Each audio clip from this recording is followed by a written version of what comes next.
everyone to hashtag Growth Masterclass Mau Engage yang ke-11. Today mungkin aku perkenalkan diri dulu. So my name is Divya. Aku handle growth untuk Mau Engage di Indonesia sendiri. Sama dengan saya juga hari ini we have Anggita, ya Customer Success Manager di Mau Engage. Hi Git. Hi everyone. Okay. So the topic for today untuk yang kami mau discuss hari ini adalah how to drive first and repeat purchases of your customers, or bagaimana mengarahkan customer untuk melakukan transaksi pertama dan berulang. Probably the most question that's asked, right? So untuk discuss hari ini, kami undang beberapa narasumber dari sektor financial to discuss on this today. So mungkin I will go around the table to introduce, probably ladies first. So we have Angie Chatra dari Bibit, Head of Marketing. Halo, salam kenal semua. And we have Pak Muhammad Iskandar, Performance Marketing Manager from Pintu. Halo, salam kenal semuanya ya. And Pak Andri Rahmat Wijaya, Head of Marketing at Flip ID. Halo, selamat kenal semuanya. So thanks again for all the panelists untuk join this masterclass with us. Untuk semua attendinya, kalau misalnya ada yang mau ditanyakan, any questions or anything, please feel free to put in the chat box or ask. Put it or if you want to direct it to misalnya any of the speakers, also you can. Okay. Mungkin untuk aku mulai saja ya. So we have awesome people here, and I think the best people to answer these questions is you guys. So mungkin aku mulai aja ya. So kalau kita bicarakan tentang let's say transaksi pertama and bagi para pelanggan yang pelanggan ataupun user, kira-kira kenapa mereka tidak menyesuaikan atau melakukan transaksi pertama? Dan bagaimana cara bisa kita mengetahui alasan di baliknya? I think that's a question that is something that a lot of customers ask, or even prospects. So let's go around the table. Can Angie, you want to start with you? Sure, Divya. Thank you for the question. So maybe, hi everyone. I'm Angie. I'm head of digital marketing for Bibit. So general background, Bibit is a robo-advisory platform. We help people to invest in mutual fund products in Indonesia. So regarding the question, how and why new users actually don't make the first transaction, to be able to understand the premise is definitely very important. So if we talk about, the general reasons, why, customers don't do a first-time purchase, the biggest reason is that, people have limited knowledge on mutual funds. They might not be familiar with the capital market. Even statistics also mention like banks' wealth management only serve the 1%. So in relation to this, the penetration of the capital market in Indonesia is very small and very low and actually against the world as well. So as users, they might, be bombarded with, multiple advertisements, and also financial brands or apps every day. For example, such and such return and is triggered by it. They might download it, but they might not know which to buy or why they should buy it in the first place. So in Bibit, actually, our key message, we never overpromise. We try to educate them in the most simplest way on mutual funds. Through that, users are able to sense some importance on creating financial goal and have a financial plan in the future. So of course, there are several reasons why they don't make the first transaction. First is because the lack of product knowledge. Jadi it's very important to educate them prior on the onboarding process. The most important after you get your users to download your app is to help them understand your app more. Since majority of your users will be first-time investors, they might not know the difference between what money market is, what equity funds is, or even what bonds are. So eventually it comes back to the question, how do we find out the reason behind it? So it's very important for us to be able to conduct interviews, small questionnaires or surveys to our existing users or even to different groups of individuals. So people who have never bought from you, people who have bought once but never came back, people who have bought more than once. Jadi from there, you're able to understand, some reasons why they didn't make the first transactions. Do they know about your product? Do they even have any idea of mutual funds, for example? Do they trust your product, for example? So the way you speak about your service is often very different than what customers describe it. Jadi bagaimana kita bisa membangun informasi yang relevan untuk user agar mereka bisa mengerti ya betapa pentingnya kita bisa memiliki rencana finansial. So definitely understanding the, behind the motivation of customers is very important. All right, it makes sense, Angie. Thank you for that. I mean, ya benar sih, maksudnya secara, like mutual funds, the knowledge is still pretty low here because everyone is still, we're moving from the commercial type of transaction and banking and all of that. So, yep. Makes complete sense. Thank you for that, Angie. So we have financial industry, cuman tiga-tiganya agak beda ya, jadi Flip, Bibit, as well as Pintu. So for Andrew, how is it at Flip? Like, what according to you, like what is the gimana maksudnya mereka cara transaksi pertama dan gimana cara tahu alasan? Ya, sebenarnya yang dibilang sama Anggi itu sebenarnya stay true juga sih dengan Flip gitu. Actually the biggest problem when kita udah let's say have user install our app, register to our app adalah gimana caranya kita bisa educate mereka bahwa this is our product, this is the USP, and this is how to use it. Actually that's the challenge actually, right? Dan itu bukan this education part sebenarnya udah jauh dari depan sebenarnya. Kayak dari kita awalnya through the ads gitu ya, through the ads dan apakah ads kita tuh beneran nge-target spesifik segmen yang kita pengen atau enggak gitu kan. Karena misalkan segmen yang enggak pengen tapi cuman karena ya coba-coba install dan ya we got like low quality registration juga kan pada akhirnya gitu. Jadi I think it's all true gitu ya, even with Flip juga gitu. Dan yang di kita sih yang lebih problem yang kita lakukan di onboardingnya adalah untuk bikin mereka tahu bahwa Flip itu adalah jembatan transaksi antar bank sebenarnya. Di mana kita sebagai jembatan kita juga dependent juga nih. Kita juga bergantung dengan apakah si user ini punya rekening bank atau enggak gitu. Kemudian mereka juga harus do the transfer, those kind of thing, etc. So I think those yang paling penting sih sebenarnya. How to ensure that ketika mereka udah berkenalan dengan our platform gitu kan, how can we educate those kind of people agar mereka dapat USP-nya, agar mereka dapat cara untuk mendapatkan USP-nya. Kemudian juga yang dibilang Manji juga sama persis sih. Yang kita lakukan adalah do really rigorous user research, sending survey based on the segmentation, those kind of things. Sama mungkin juga yang yang tadi mungkin belum disampaikan sama Anggi adalah we need to dig deeper into the data sebenarnya. Kayak kita harus cek juga, kita harus track juga internally if you have the resource of course ya. How users itu behave gitu ya. Biasanya behave sebelum mereka do first transactions gitu loh. We also need to do that. Kita juga harus ada analisis juga berdasarkan our data, activity mereka gimana sih, yang mana sih yang banyak drop off-nya, sehingga kita juga bisa go ke discuss sama product team kita, hey I think the drop off is from here, and I think we need to optimize those kind of things. Jadi I think that's some additional thoughts dari saya sih. Okay.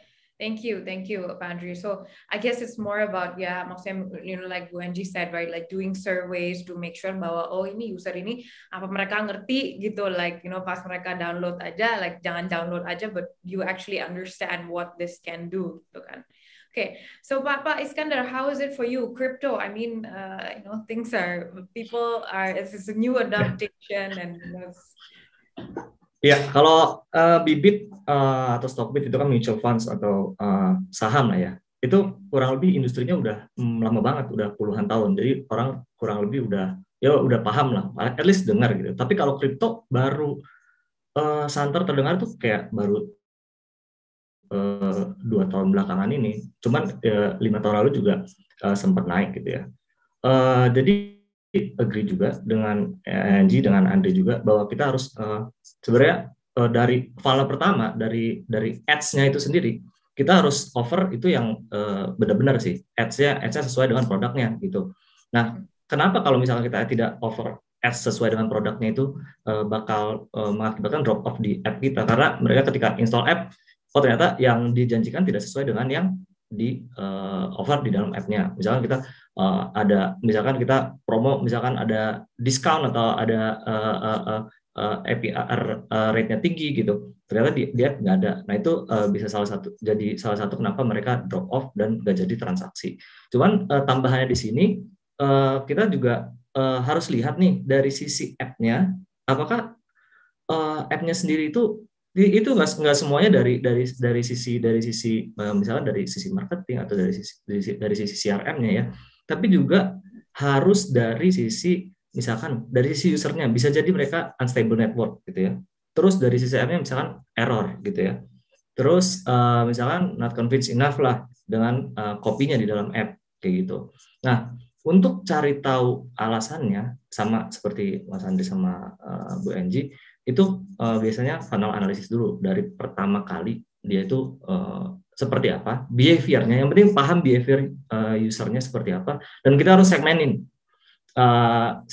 berdasarkan behavior. Misalnya contohnya kalau di Pitu, gimana sih orang-orang yang pertama kali install selama 3 jam pertama itu behaviornya seperti apa? Apakah mereka langsung register, apakah mereka sing the news, atau langsung deposit, apakah langsung ya macam-macam behaviornya gitu. Nah itu harus analisis.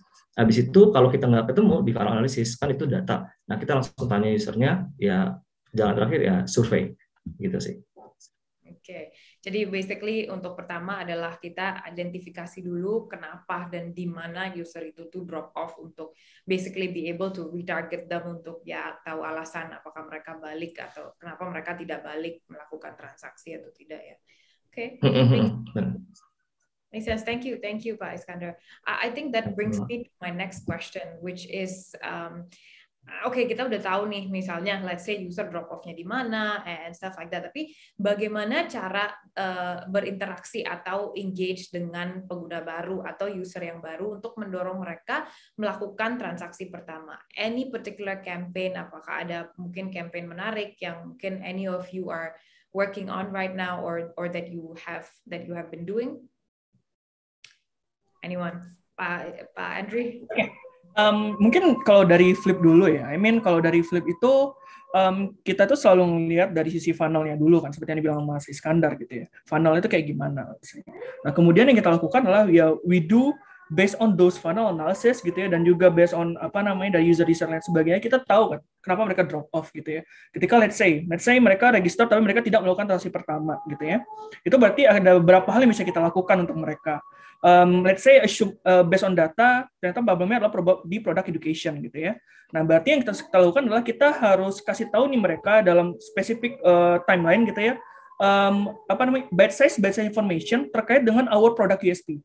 Kayak gitu. Bisa menggunakan push notification, bisa menggunakan email, those kind of things gitu ya. Kalau misalkan udah terlalu lama gitu ya, kalau udah terlalu lama ya tentu PN kemudian email juga jadinya tidak akan terlalu efektif gitu ya. Bisa jadi mereka udah uninstall dan lain sebagainya. Jadi kita juga kalau misalkan emang untuk memperbesar impact-nya, kita juga kita harus ada juga paid marketing untuk target those kind of people. Tetapi di sisi message juga kita harus jelaskan message kita untuk orang yang udah pernah registrasi gitu ya, dengan orang yang untuk kita push ke new customer atau first section, itu harus beda gitu. Jadi I think those are the key sih sebenarnya. Dan yang terakhir juga yang walaupun ini mungkin akan agak susah karena most of us here are marketers, but also how can we drive our product team to really to also on board with us to really solve the whole problem about this product education, especially at onboarding sih. Gitu. Jadi those three kayak CRM, paid marketing, and then combined with better collaboration with product. I think that's the key reasons to really engage those users to do their first transaction sih. And also one more thing, the product also need to really solve their pain points. Yeah, makes sense. So they all benar-benar perlu on the same page ya, like not just marketing trying to do it, but also from the product standpoint and the CRM. Yeah, makes sense. Angie, what about you? So I think I agree so much with Andrea. So I think it's very important to have a follow-through information on what your product is about, whether it's even through your basic CRM activities like welcome push, welcome emails, or even if you have like articles embedded in your app. So when you start your onboarding process and finish your KYC process, which is the registration phase, it's very important to have follow-up information on what you should do next. Yeah. But in Bibit, actually, we also have our robo-advisory feature. So again, it also has to do with communicating with our product team as well in trying to solve, the onboarding process as well, and trying to solve how can we definitely engage, first-time users. So actually in the robo-advisory features, it indicates which mutual funds and how many percent to buy based on their own risk profile. So after the onboarding process, it also includes, figuring out if your users actually know what their risk profile is. So once they know, they are able to buy it through this recommendation feature. But actually the question also comes down to how do we manage, expectations of users, since it's very important, since time value is very important as well, right? And how long, the customers can get the value of your product. So it's very important to create, relevant messages. And the first step to the registration phase is usually very crucial. And how do we create, the motivation for users to actually do a first-time buy from us? So again, we can actually provide, agree with Mas Andri, like snips on like educational content, or even provide like a 2-day challenge, for example, after they have finished like a registration phase, to present our educational content to create motivation and goal for these users first. So the goal is actually for them to understand basic knowledge on investment in a more direct way through that onboarding process. So definitely we can also have like CRM or even paid marketing as well. But actually CRM is definitely very important. So again, like we can also have like an incentive push, like prompting the users to take an action to get an incentive from us as well. Like for example, cashbacks or even like discounts, so that they can actually get first-time discount from us, first-time buy as well. So definitely those are just some of the important or even just engaging campaigns that we can also definitely utilize as well. So yeah. Okay, makes sense. So benar-benar kayak like how you'd make the first impression, and like how do you drive them into that. It's very, very, very important. And yeah, especially I feel like Indonesia tuh sebagai market, I think very drawn to like the cashbacks and the the first time transactions and stuff like that. So okay, great. Thanks, Angie. Pak Ken. Yeah. You guys, for you guys probably Doge was the most langsung semua pasti download semua ya pas Doge. Ya banyak yang menanyakan juga tentang koin-koin yang baru gitu. Bagaimana ada nggak sih kayak gitu. Ini koin apa yang lagi tren juga ada juga. Nah, ini balik lagi ke pertanyaannya, gimana cara nudge them to make that first transaction gitu. Kebanyakan kan drop off karena nggak mengerti gitu ya. Kebanyakan drop off karena nggak mengerti. Ya benar, kita harus kasih educational content. Tapi yang paling penting itu adalah pelajari dulu behavior-nya. Kenapa mereka drop off in the first place gitu. Nah, satu yang dipelajari adalah tadi ada kayak kapan waktu-waktunya mereka itu, contoh mereka sering buka app itu kapan. Kita lihat juga behavior dari customer yang sudah ada, itu mereka kapan melakukan kayak deposit atau first transaction atau bahkan registration itu kapan. Nah, di waktu-waktu itu kita harus tap in, entah itu dari push notification atau email, at least pada waktu itu, pada mendekati waktu itu kita harus engage mereka gitu. Pertama kali adalah melalui on channel kita dulu gitu, baru setelah itu melalui paid ads gitu, entah dari re-engagement atau retargeting seperti itu. Nah, terakhir mungkin ini ultimate weapon-nya adalah kita untuk yang orang-orang yang udah misalkan CTR-nya rendah, dia tidak mau buka email, dia tidak mau buka push notification, kita kasih promotional subject lah untuk mereka gitu. Kayak misalkan cashback di transaksi pertama gitu, cashback 100% atau berapa kayak gitu sih. Okay. So this cashback really works, sepertinya. Ya, tapi itu last resort ya.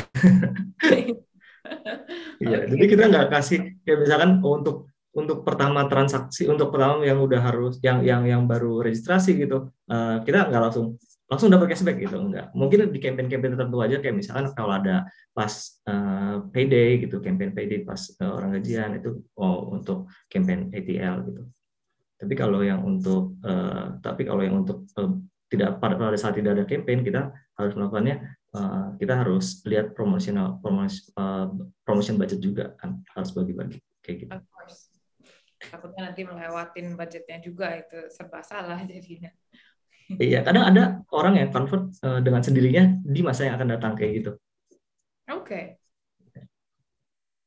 Okay, makes sense. Thank you, Pak. Kita udah ada pertanyaan nih dari audience. Mungkin I'll just we'll just maybe before I continue. So we have a question from Santi Mahari.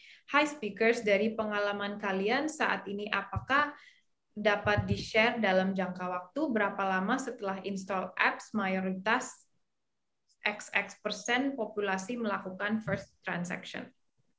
Anybody wants to help answer? Oh, actually, based on my experience itu bisa very based on the industry, gitu ya. Kayak apa namanya? And also very based on industry and also based on the events, whether it's promotions or etc. Di kadang ada, let's say ketika di health tech, I think it will be almost sudden, almost the same day, gitu ya. Nanti mungkin Enggi juga bisa confirm gitu ya, karena bisa jadi kalau health tech biasanya mereka tuh download ketika mereka butuh. Hence the first transaction will be at the same day. Bahkan I mean kayak jarak waktu dari install ke ininya cuma kayak let's say kurang dari 1 jam biasanya gitu. But also dan juga let's say untuk di financial I think it very ya. Kalau misalkan apa namanya most itu biasanya di hari yang sama, but sebenarnya juga nggak kayak gitu ya, karena itu tergantung tadi apakah orang-orang tersebut udah beneran tahu USP atau enggak. Gitu sih sebenarnya. Okay, thank you. Bu Santi, hopefully your question was answered. Another question dari Bu Ayu Septiana. Hi speakers, how to attract people for a brand new product through ads? How to start it? Do we have to focus on traffic first and then sales?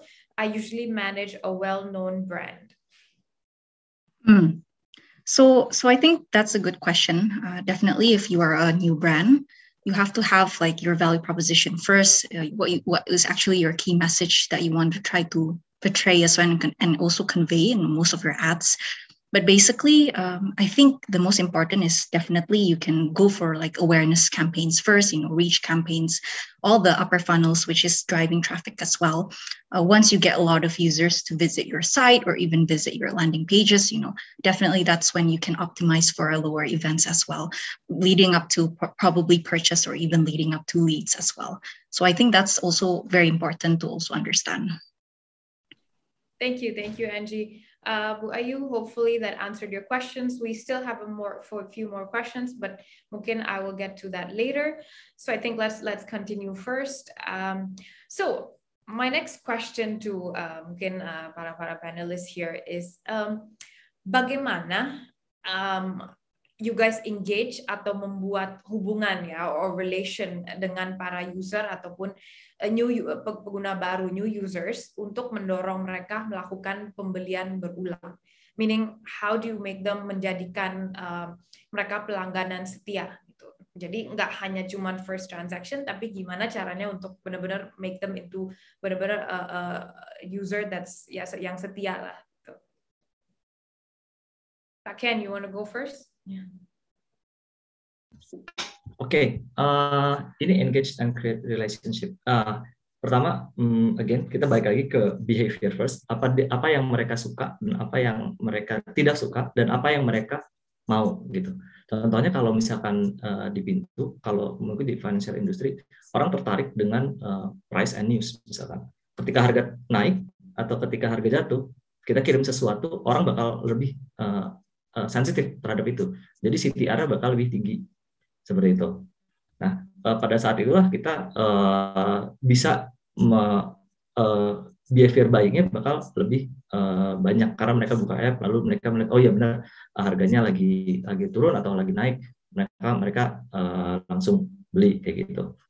Lalu kalau ada juga dengan cara promosional gitu, kita ya bombardir aja dengan promotion, tapi jangan kebanyakan dan kita harus tahu batasan antara promosi sama marketing budget kita.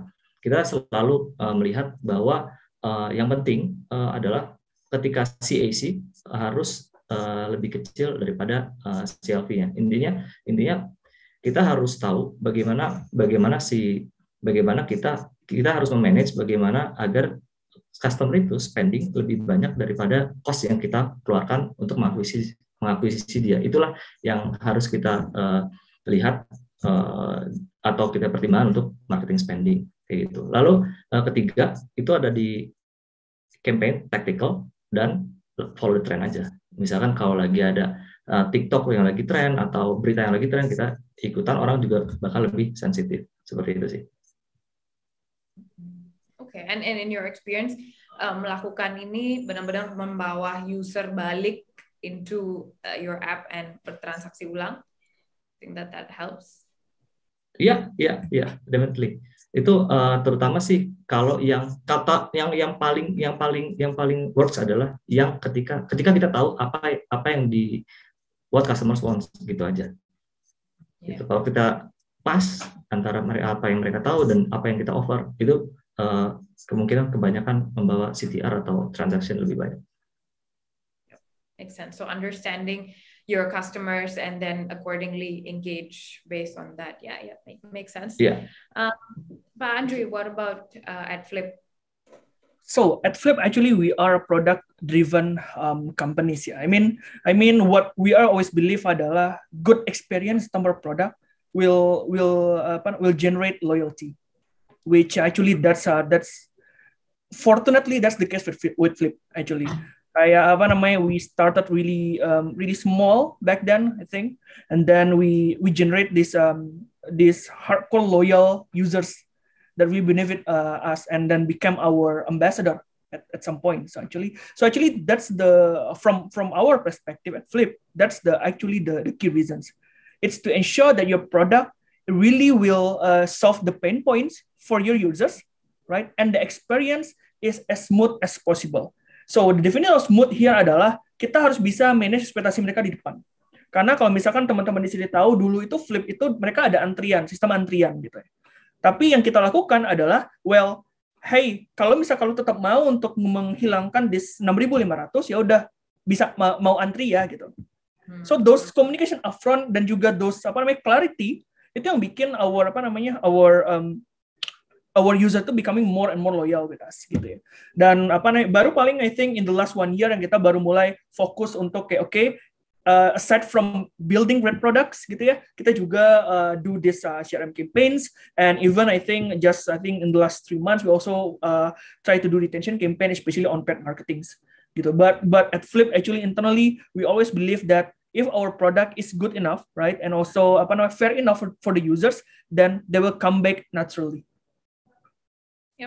Makes sense. Good one on that. And I'm sure pasti untuk a lot of users, myself included, like paying that 6,500 across ini, especially when apalagi sekarang half the transactions are online, right? Jadi one transaction is okay, but then kalau misalnya lebih dari 5 transaction, it's like I'm just paying 20,000 on cuman bank transfer. So I guess that makes sense. Thank you, Andrew.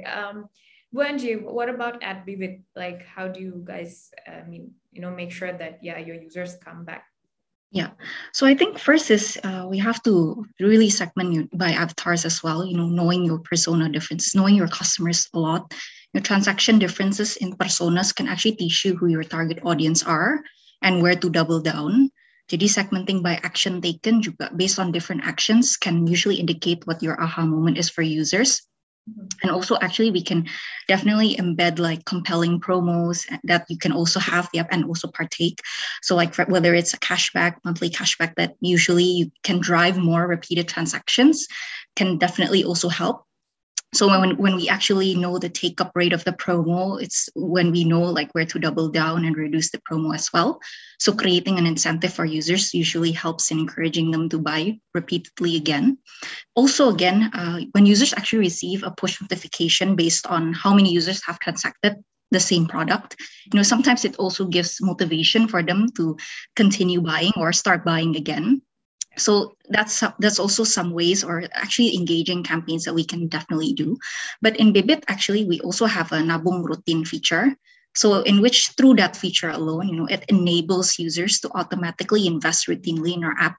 So from there, we can create, automation flows and all the different campaigns to paid marketing and all that to amplify this specific feature.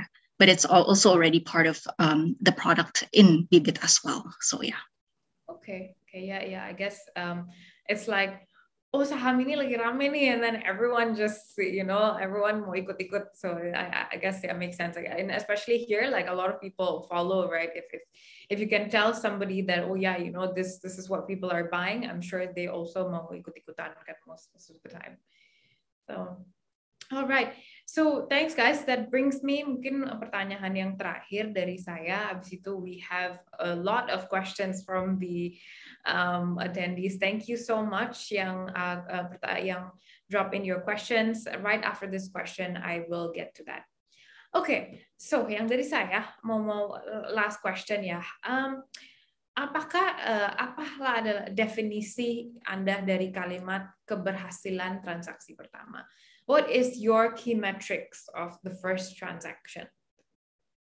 Like the success of what defines the success of a first transaction for you guys? I think I'll just answer it because it's quite simple at Flip. What we really we do not see purely the success based on low CAC, etc., but based on the retention rate actually. What is their M1 retention rate? So actually that's our key metrics for this first transaction success.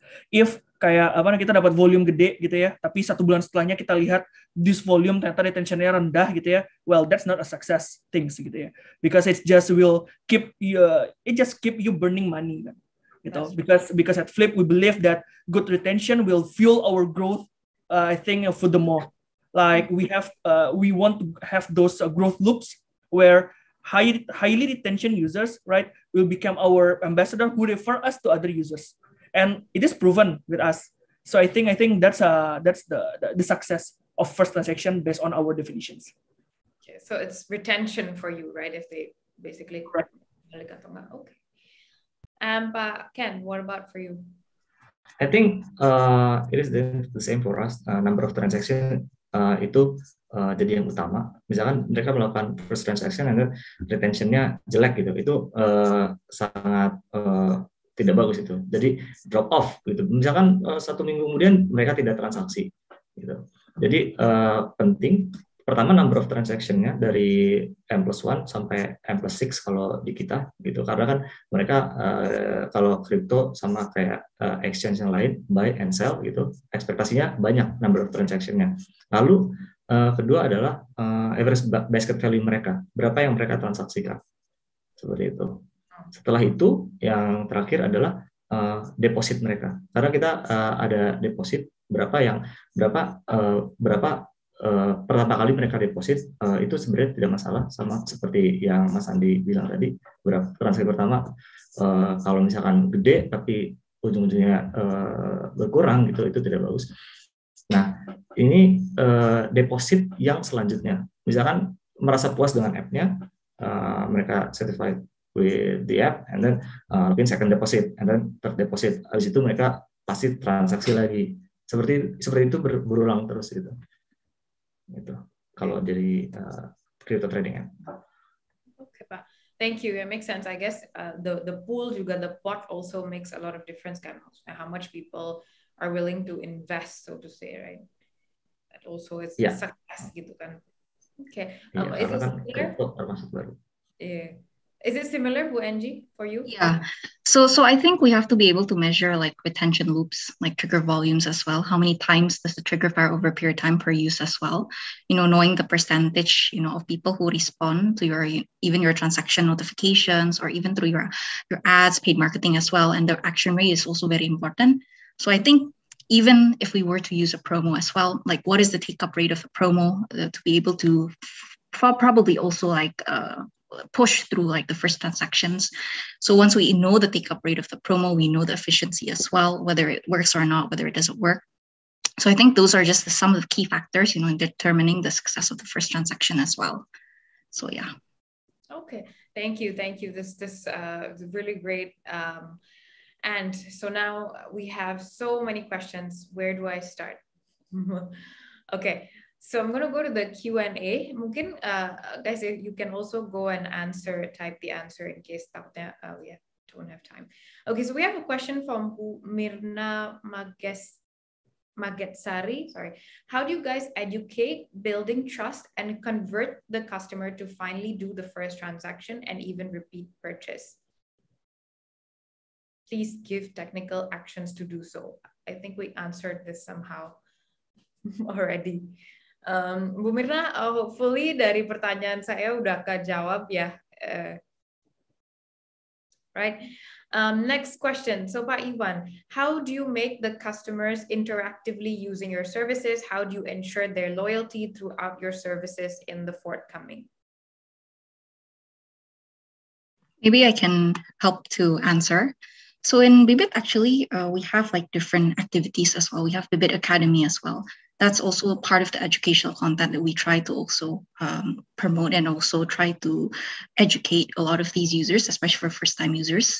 You know, definitely we have newsletters as well, where we also have like all the different news regarding money mutual funds and the capital market in Indonesia as well. So definitely we have those, educational based content as well, embedded in most of our channels. But definitely how we interact using our service is also through our main features, which is our robo-advisory feature and also our Nabung Rutin feature. So when we try to amplify this feature, definitely it can bring more investments in terms of savings, getting more people to actually start realizing that, hey, it's very important for you to save at the moment, to create a financial goal, have a financial plan in the future. So those actually are some of the ways to ensure, how we can try to interact with, a lot of these users as well, and how we connect with these users through their day-to-day activities as well. Thank you, Pak Ivan. Hopefully that answered. Pak Ivan had a continued conversation where if we're talking about customers, we do tend to have those customers who were somehow dissatisfied with our services somewhere along the way. What strategy that you usually implement to make sure those unsatisfied customers will return to your services? How would you win their loyalty? Great question. I see. Let me answer that one. So actually, at Flip, we always believe in fairness value here. So if the problem is from us, then we will be really fair upfront to them. Hey, sorry, we mess up, right? And this is some compensation for you. Like if our system are the one that makes their money, like I don't know, be nyangkut at some accounts, right?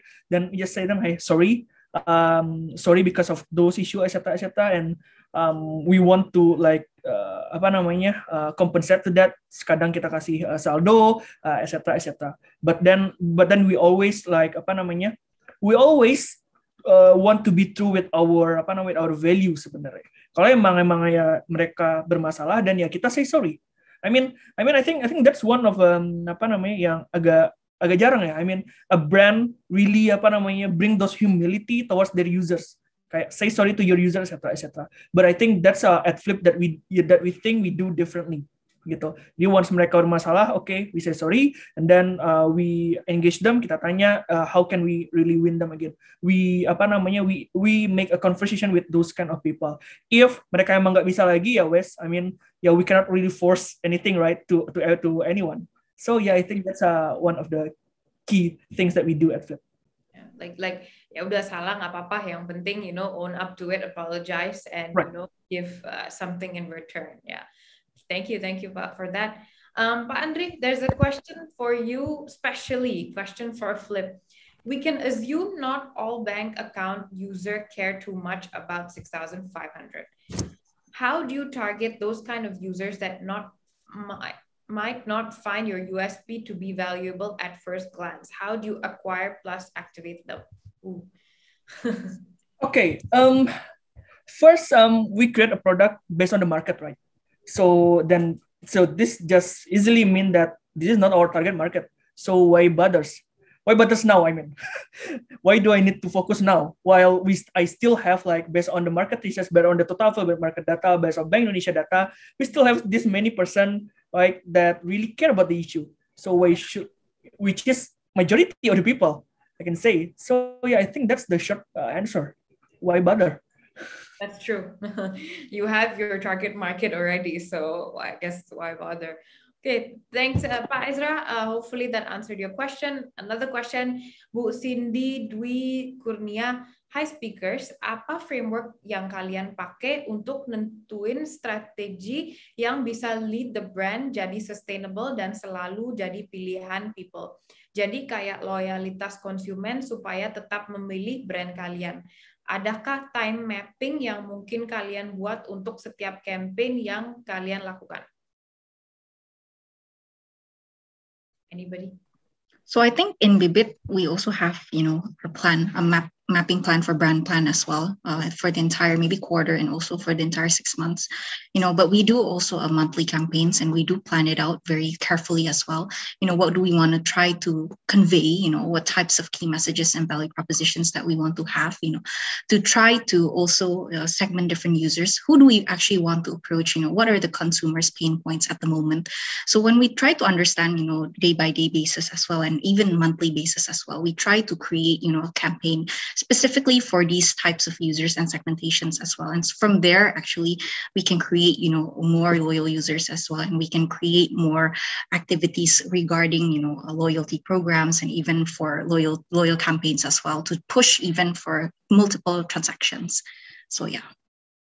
Okay, thank you. So guys, thank you all for your questions. We have a lot of questions, but so little time. Pak Andrea, I believe you also have to jump out, right? Yeah, sorry guys. So really thank you for this opportunity. I think you guys can just connect me at LinkedIn if you want, and then just message me if you have some questions. I'll be happy to answer. So thank you guys. Thank you, Angie. Thank you, Andre. Thank you so much, everyone.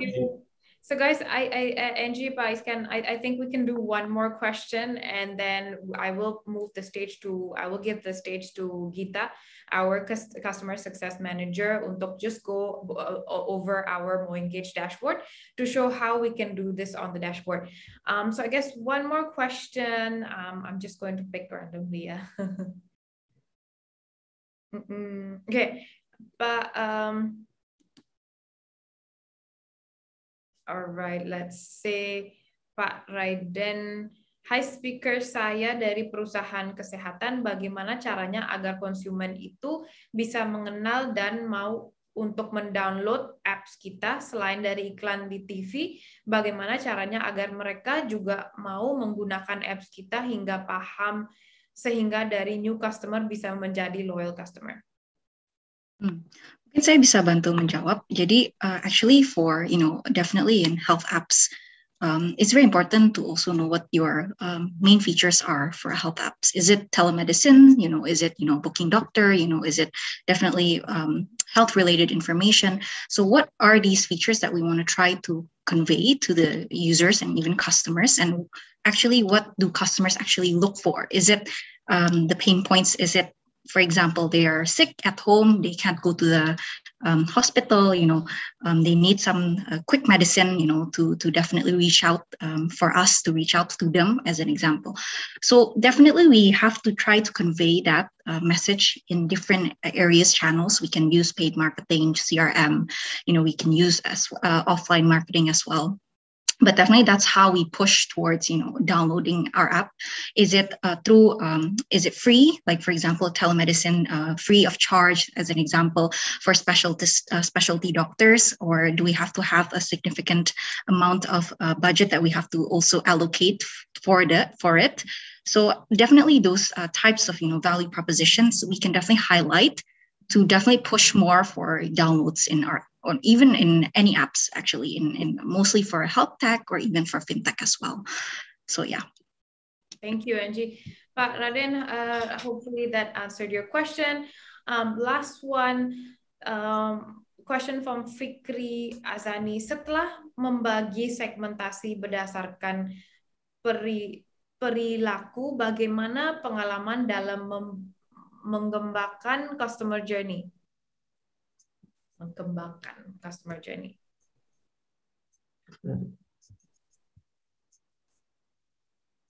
Oke, sepertinya saya agak bingung dengan pertanyaannya sebenarnya. Boleh diulang? Setelah membagi segmentasi berdasarkan probably segmentation, bagaimana pengalaman dalam mengembangkan customer journey? Oke. Kalau biasanya kalau di tools kita kan pakainya mau engage ya. Itu sudah ada, kita bisa bagi segmen tertentu, customer journey tertentu, itu segmen tertentu, customer journey-nya seperti apa.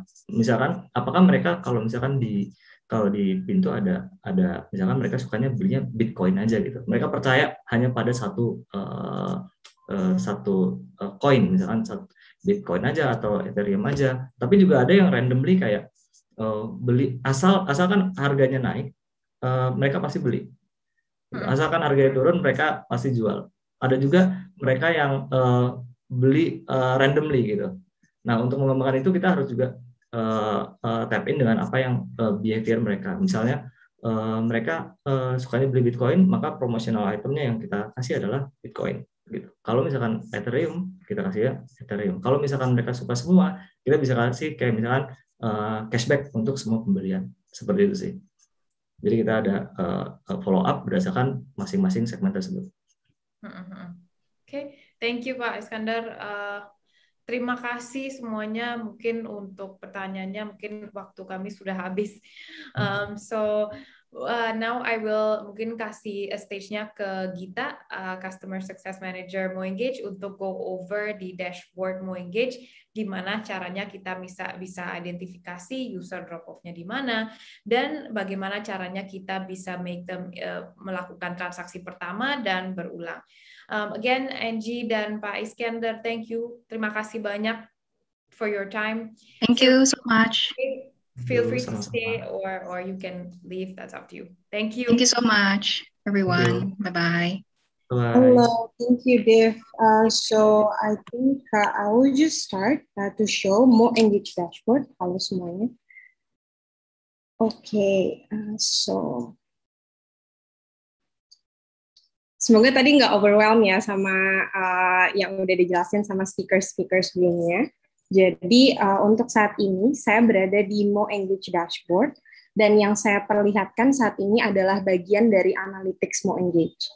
Di analytics Moengage ini ada beberapa yang bisa dicek dan pada saat ini saya sedang ada di dalam dashboard funnels.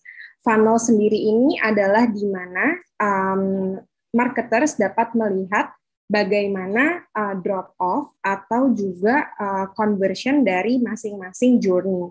Misalnya di sini saya beri contoh bahwa starting from installs and also the user making a successful registration.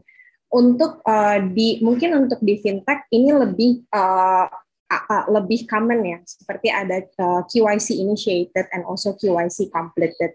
Jadi semua event yang ada di sini atau mungkin kita lebih menyebutnya selain event itu activity ya, user activity, itu bisa kita tag di sini, bisa kita bawa hingga sampai di conversion event, yaitu payment success, let's say. Nah, untuk datanya sendiri yang akan terlihat adalah seperti di sini. Saya pakai contoh yang lebih mudah dimengerti. Di sini adalah misalnya dari install, kita lihat ada 100% yang kemudian 97%-nya itu mereka melakukan buka aplikasi. Jadi setelah install, they do the app site open, and then the next one, yang aku query di sini adalah product view. Jadi di sini bisa dilihat bahwa 63% dari orang yang telah melakukan install dan aplikasi itu hanya 63% yang kemudian melihat produk. Nah, di sini kita bisa melihat bahwa masih ada sekitar 35,18% ini masih drop off gitu. Nah, apa sih yang bisa kalian lakukan di Moengage gitu? Di bagian drop off yang ada di sini bahwa sebenarnya user itu sudah install tapi mereka tidak melakukan melihat produk yang kemudian nantinya akan drive mereka untuk making revenue kan. Nah, di sini kita bisa engage mereka langsung lewat Moengage dashboard. Ketika kita klik, kita bisa langsung create as a custom segment atau juga kita bisa langsung membuat campaign-nya sendiri dan memilih channel-nya. Misalnya seperti di sini ada push campaign yang bisa kita langsung buat dengan segmentation yang tadi. Nah, bagaimana sih campaign seperti apa sih yang bisa kita buat? Nah, sebelum saya ke arah sana, di sini kita juga bisa melihat data yang secara angka, bukan secara percentage, dan juga kita bisa download datanya seperti itu. Jadi apa yang dilihat di sini itu adalah drop off dan juga yang convert-nya seperti itu. Contoh di sini kita bisa lihat setelah product view, kemudian added to cart, di sini juga ada high drop off lagi, dan kemudian di sini juga pada saat order successful dari added to cart juga masih ada drop off seperti itu. Nah, custom segment atau user yang ada di sini itu dapat dijadikan custom segment sehingga kita bisa mengengage mereka agar mereka melakukan transaksi pertamanya.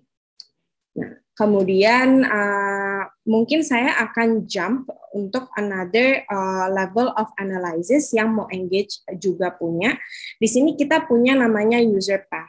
Nah, user path ini sebelumnya tadi sempat disebutkan juga oleh beberapa speaker bahwa untuk mendrive customer atau jika ada tidak terjadinya transaksi juga mungkin itu ada kekurangan dari sisi produk atau ada yang perlu diimprove dari tim produk sendiri.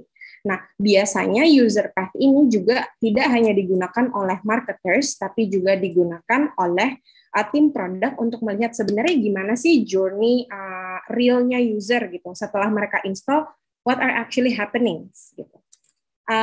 Blockersnya ada di mana ya sehingga mereka itu tidak melakukan transaksi.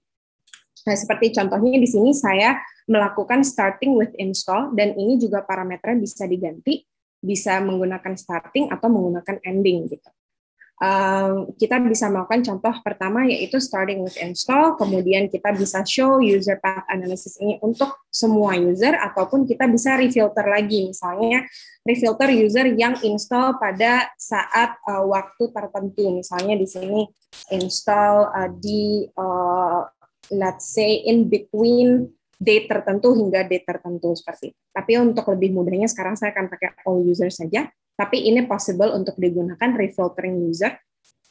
Kemudian juga hasil yang saya dapatkan ketika saya apply di date range tertentu yang saya inginkan adalah chart seperti ini. Nah, di sini kita bisa lihat bahwa user yang install maka kemudian sudah mayoritas dari user-user yang install, mereka aktif membuka aplikasi atau membuka homepage seperti itu. Mereka ke homepage, lalu kemudian lebih 77%-nya itu sudah melakukan product view. Berarti di sini tidak ada masalah di mana mereka kebingungan menemukan produknya di mana ya, atau mereka harus akses di mana sehingga mereka bisa lihat produk. Nah, jika memang angka ini sangat kecil di sini, maka kemungkinan besar adalah, oh berarti user tuh bingung nemu produk di aplikasi ini tuh di mana, seperti itu. Itu adalah salah satu contoh-contoh use cases yang biasanya juga kita diskusikan dengan tim produk, seperti itu. Kemudian dari product view, di sini kita bisa lihat bahwa funnel selanjutnya atau journey selanjutnya itu adalah added to cart. Nah, cuman di sini kita lihat bahwa added to cart sendiri itu masih cenderung kecil ya. Jadi masih banyak juga user yang sebenarnya dari product view, dia masih ke product view lagi, atau dia tidak langsung ke added to cart. Nah, di sini bahwa kita juga bisa generate analisis lain, misalnya seperti, mungkin produknya masih membingungkan buat mereka sehingga tidak langsung melakukan added to cart, maka kemudian mereka melakukan aktivitas lain, seperti itu. Nah, di sini untuk user path mau engage sendiri, ini path step-nya bisa hingga 15, dan juga untuk depth-nya ini bisa di-adjust seperti itu. Kemudian mungkin saya akan kembali lagi kepada campaign apa sih yang bisa kita bisa cover melalui journey yang tadi di awal, bahwa judulnya bagaimana mendrive first transaction dan juga untuk repeat purchase seperti itu. Di sini mungkin saya bisa kasih lihat di sini ada beberapa contoh, di sini ada multiple channel dari campaign Demo Engage yang bisa dibuat oleh marketers, dan yang sekarang saya mau lebih jelaskan atau lebih dalami adalah di bagian flow, yaitu kita bisa menggunakan multi-channel communication untuk vital moments of user journey. Nah, kalau saya klik ini saya akan bisa membuat campaign seperti ini. Jadi di sini tuh ada multiple campaign dan kita juga bisa checking activity user apakah dia sudah melakukan kegiatan atau activity yang kita maui seperti itu. Di sini mungkin saya zoom dulu sedikit supaya teman-teman bisa lihat lebih jelas. Oke. Nah, di sini teman-teman bisa lihat bahwa saya itu mulai dari successful registration, meaning bahwa sebenarnya setelah install maka saya mau orang-orang yang sudah melakukan successful registration ini untuk eligible mendapatkan journey campaign atau flow campaign ini. Nah, di sini saya menggunakan event atau activity successful registration dan saya mau mereka masuk ke dalam journey ini immediately seperti itu. Kemudian apa yang saya lakukan adalah setelah 2 jam, yaitu the most critical time, di mana sebenarnya user itu sudah success registration, meaning di sini mereka sudah bisa bertransaksi ya. Mungkin kalau di fintech ini sudah juga melewati KYC misalnya. Nah, di sini kita bisa checking apakah dia sudah melakukan order successful atau belum. Mohon maaf ini sedang loading, tapi sebenarnya yang saya tulis di sini adalah saya mau cek apakah user tersebut setelah 2 jam setelah mereka register, mereka sudah melakukan order successful atau belum. Di sini saya tulis 2 jamnya adalah since they entered the journey of this campaign, seperti itu. Nah, kemudian apalagi yang bisa kita lakukan setelah jika mereka, jadi di sini selalu ada hence, no, atau yes.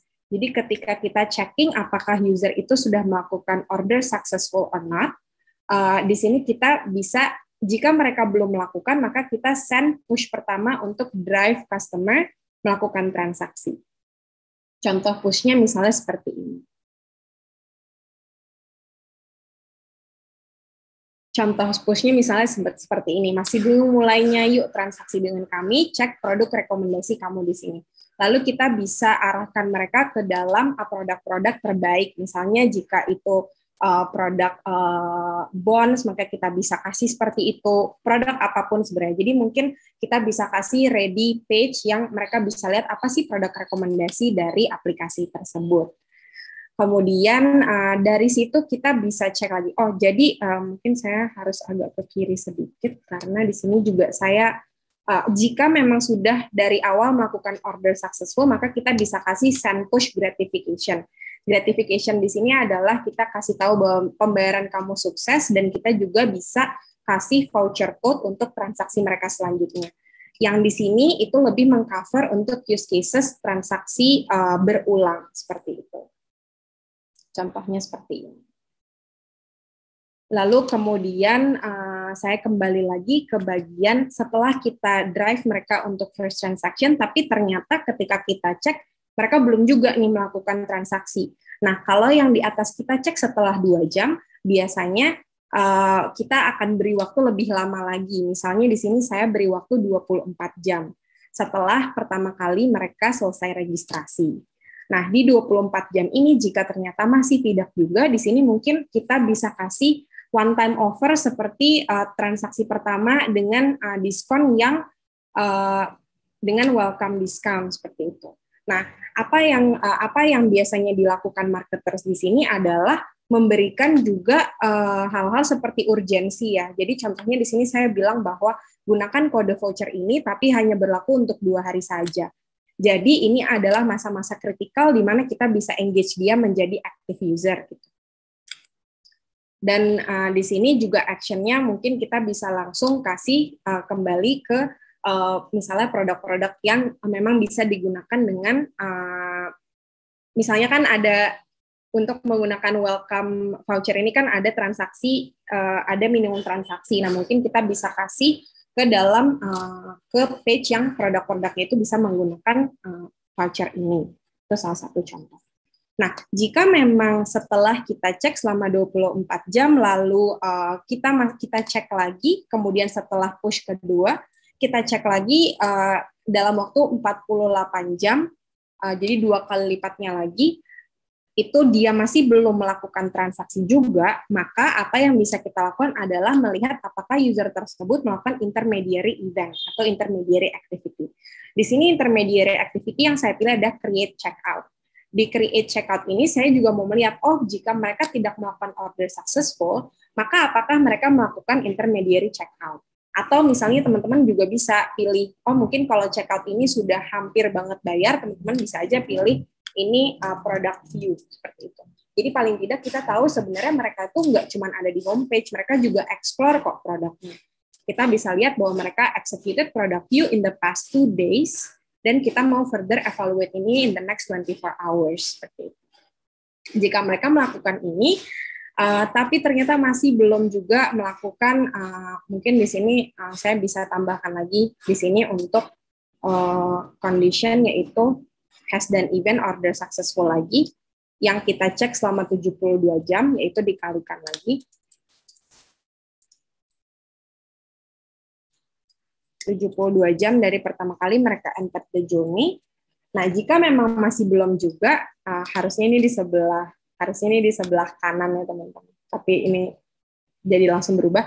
Nah, apa yang kita bisa lakukan ketika user sudah melakukan intermediary, tapi mereka juga masih belum melakukan transaksi yang kita tunggu itu. Nah, kita bisa kirimlah yang tadi disebutkan educational content. Nah, educational content sendiri di sini mungkin bisa saja itu artikel atau bisa saja tips and trick dan apapun yang sebenarnya nggak memaksa mereka untuk melakukan transaksi, tapi lebih secara halus memberitahu apa sih keuntungannya menggunakan produk teman-teman seperti itu. Mungkin dari saya seperti itu sih, Dev. Kelihatannya kompleks ya, teman-teman. Tapi sebenarnya ini ketika kita sudah bisa menggambarkan journey-nya, ini akan jadi lebih mudah dimengerti dan lebih simple. Jadi ini kita bisa istilahnya automate ya. Seperti itu. Thank you Gita. Mungkin dari audience ada pertanyaan untuk Gita here?